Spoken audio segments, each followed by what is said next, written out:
Welcome back to our Only the Strong education series, guys. And what we're going to be covering today is what we call barefoot benefits. So, when we talk about the barefoot, we're talking about having a foot that is completely uncloaked. So, no shoes, no socks, no sandals, no moccasins, no Uggs, nothing covering the foot. We want it to be as bare as possible in order to truly understand what the benefits of the foot are. So, before we get into really analyzing what that's all about, let's talk about what the actual structure of the foot is all about. So we have, this is our foot. We would have four toes and one big toe, being our what we call our master decelerator. What's a master decelerator? A master decelerator is something that's main focus and premise is to slow down movement. So when we step, we create dorsal or plantar flexion with our foot on a day-to-day basis walking around. Our toes are supposed to spread, which slows down the impact of the ground in our body, allowing us to gently grace and glide as we walk in the realist or most normative sense. Now, ask yourself, what if our toes don't spread?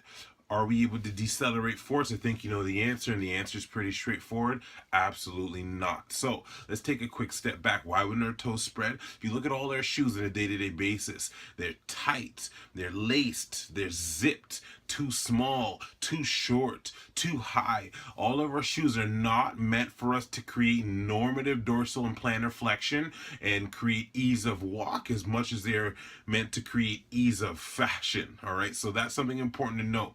So if you aren't able now to decelerate that force because your toes are encapsulated in one of these odd looking shoes, that force still needs to be decelerated. It still needs to go somewhere else. So for the people who have hip, knee, ankle joint, back tightness, ask yourself, maybe that's coming from somewhere else other than the site of pain.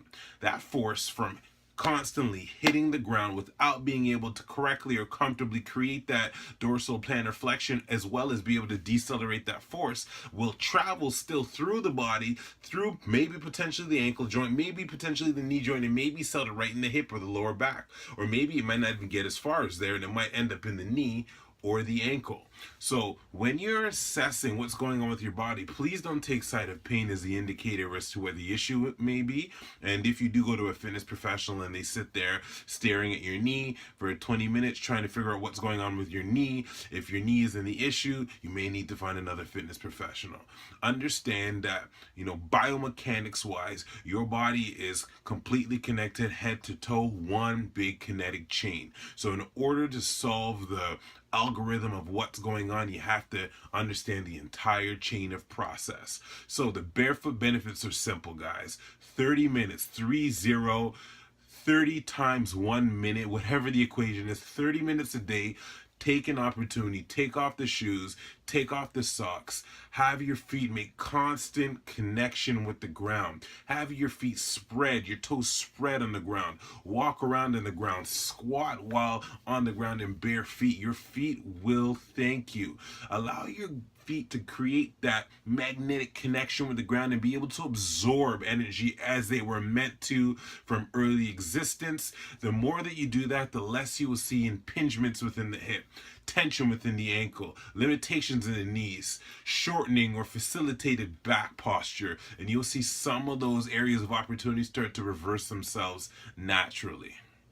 There's my advice. 30 minutes a day, barefoot benefits. It's been another Only the Strong series. Guys, FPS Systems is right around the corner. We just had our early bird opportunities open up for us. Jump on it if you haven't had already. We will see you guys next week. Have a wicked week. Take it easy. Peace.